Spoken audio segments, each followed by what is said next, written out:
চোয়ের পানি হালান যাবে না, সারাটা জীবন ফটে রয়েছে চোয়ের পানি পড়ার লইয়া, এইরকম করিয়া তুই ঘুরবি কি ঝরতে আছে।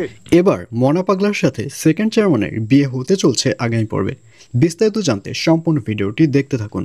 আসসালামু আলাইকুম প্রিয় দর্শক, সবার কি অবস্থা? হাজির হয়ে গেলাম মিড এন্টারপ্রাইজ নিবেদিত হাবুর স্কলারশিপ নাটকের 293তম পর্বে কৃষক ঘটতে চলছে তার অগ্রিম খবর নিয়ে। অলরাইট গেস, এই পর্বটি আসলে কেউ মিস করবে না, কারণ এই পর্ব আরও বেশি ইন্টারেস্টিং হতে চলছে। কারণ এই পর্বে আপনারা দেখতে পারবেন হাবুর বন্ধুদেরকে দেখা যাবে তারা এবার মনা পাগলাকে খোঁজা শুরু করে দেবে।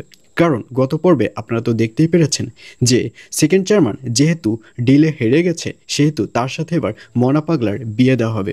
আর এজন্যই হাবুর বন্ধুরা পুরো গ্রাম তন্ন তন্ন করে মনা পাগলাকে খুঁজতে থাকবে এবং এক পর্যায়ে তারা খুঁজে পেয়েও যাবে।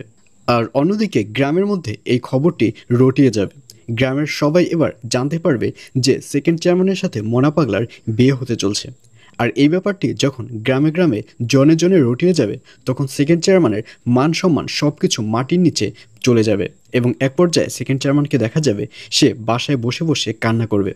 ঠিক তখনই হাবু যেহেতু সেকেন্ড চেয়ারম্যানের বাড়ির সামনে থেকে হেঁটে যাবে, তখন ব্যাপারটি হাবু দেখতে পারবে। তখন হাবু বলবে, কী ব্যাপার, এত কান্না করলে তো চলবে না, কান্নার দিন তো আরও সামনে অনেক পড়ে আছে। আমার সাথে তুই টেক্কা লাগতে এসেছিস তাই না? এবার দেখ, তোর বিয়ে মনা পাগলার সাথে আমি দিয়েই ছাড়বো। আর তুই যদি বিয়ে না করতে চাস তাহলে তোকে এই গ্রাম ছাড়া করব। কারণ তুই তো আমাকে কথাই দিয়েছিলি, আর সেটার প্রমাণ আমি না, সেটার প্রমাণ মোবাইলেই রয়েছে। এখন যদি তুই মনা পাগলাকে বিয়ে না করিস তাহলে তোর এই গ্রাম ছাড়তে হবে।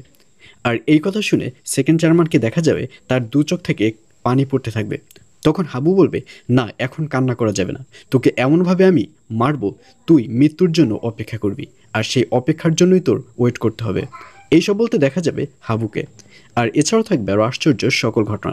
সুতরাং সবাইকে হাবুর স্কলারশিপ নাটকের 293তম পর্ব দেখার আমন্ত্রণ রইল।